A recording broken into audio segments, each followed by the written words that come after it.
Ramanaidu స్టూడియోకు show cause నోటీసులు ఇచ్చారు విశాఖ జిల్లా అధికారులు. స్టూడియో కోసం కేటాయించిన భూముల్లో రియల్ ఎస్టేట్ వ్యాపారం చేస్తున్నట్టు గుర్తించి నోటీసులు జారీ చేశారు. సురేష్ ప్రొడక్షన్స్ ఇచ్చే సమాధానం ఆధారంగా తదుపరి చర్యలు తీసుకుంటామని కలెక్టర్ చెప్పారు. 2003లో విశాఖ సాగర తీరంలో 34.44 ఎకరాలను అప్పటి టీడీపీ సర్కార్ రామానాయుడు స్టూడియోకు కేటాయించింది. ఇప్పుడు అదే టీడీపీ ప్రభుత్వం అందులో నుంచి 15.17 ఎకరాలను తిరిగి తీసుకోవాలని భావిస్తోంది. ఆ మేరకు తాజాగా షోకాజ్ నోటీసులు జారీ చేసింది జిల్లా యంత్రాంగం. ఇచ్చిన భూమిలో సగం ల్యాండ్ను తిరిగి తీసుకోవటానికి బలమైన కారణమే ఉందంటున్నారు. విశాఖలో ఫిల్మ్ ఇండస్ట్రీని ప్రోత్సహించాలని ఆనాటి మార్కెట్ రేటు ప్రకారం ఎకరాకు 5.2 లక్షల చొప్పున సురేష్ ప్రొడక్షన్స్కు ఇచ్చారు. అందులో సుమారు 10 ఎకరాల స్థలంలో స్టూడియో భవనాలను నిర్మించారు. మిగిలిన భూమి ఏళ్లుగా అలాగే ఉంది.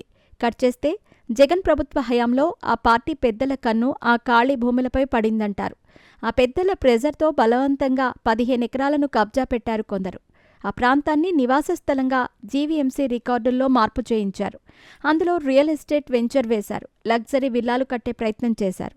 స్టూడియో భూముల్లో రియల్ దందా ఏంటంటూ TDP MLA Velagapudi Ramakrishnababu supreme court వరకు వెళ్లి పోరాడారు. రామానాయుడు స్టూడియోకు కేటాయించిన భూములను నిర్దేశించిన ప్రయోజనం కోసమే వాడాలని అత్యున్నత న్యాయస్థానం తీర్పు ఇచ్చింది. ఆ తీర్పును ఇప్పుడు కూటమి ప్రభుత్వం అమలు చేసేందుకు సిద్ధమైంది.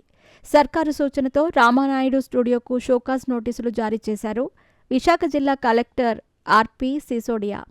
తగినంత సహాయం ఇచ్చి ఆ తర్వాత తగు చర్యలు చేపట్టనున్నట్టు తెలుస్తోంది. గత వైసీపీ హయాంలో విశాఖలో అనేక భూ అక్రమాలు జరిగాయని టీడీపీ జనసేన ఆరోపిస్తోంది.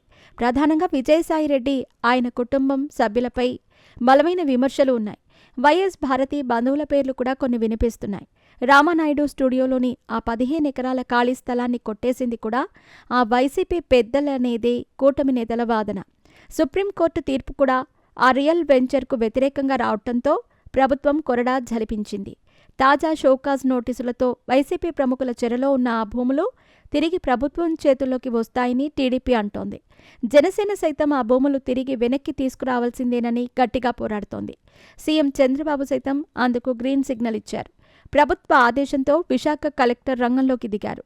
రానున్న రోజుల్లో ల్యాండ్ మాత్రమే తిరిగి తీసుకుంటారా, అక్రమాలకు పాల్పడిన వారిపై చర్యలు చేపడతారా అనేదే ఇంట్రెస్టింగ్ పాయింట్.